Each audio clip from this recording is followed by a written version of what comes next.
er vi ankommet til Sydfyn Gymnasie, fordi vi skal ud og undersøge snusforbruget på Danske Gymnasie, og hvor slemt det egentlig står til med snus.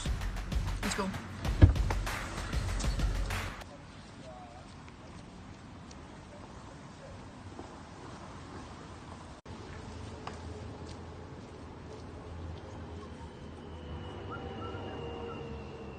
Lige herinde, der har jeg aftalt at mødes med en ægte snusbysher her på Brøndby Gymnasie, så lad os gå ind og tjekke det ud.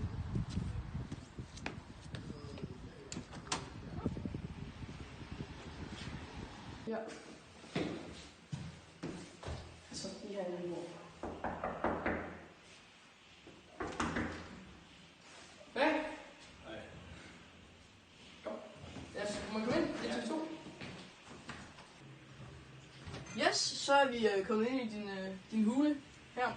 Så hvad må vi kalde dig? Vi vil nok ikke have, vi oplyser det rigtige navn. Mark. Okay, Mark. Kan du fortælle os lidt om sådan, hvad din dagligdag er som snuspusher på gymnasiet? Jo, Du skal simpelthen lige fyre en skive nu også, eller hvad? ja, det har jeg lige brug for. Det er okay. Det er godt. Kom bare. Ja, det er bare lidt fint.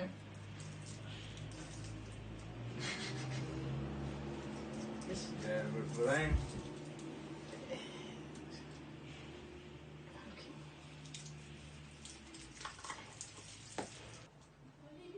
Hvordan føles det? Det sviger lidt. Sviger det altid? I starten? Sviger det for dig? Nej. Hvor meget tjener du sådan cirka på det her? Jeg sælger omkring 15 pakker om dagen.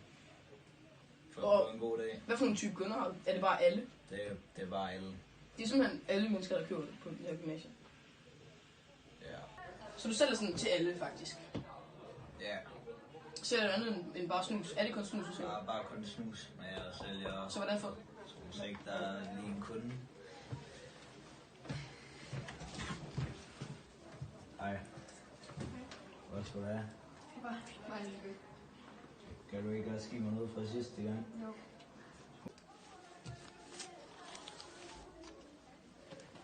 Ja.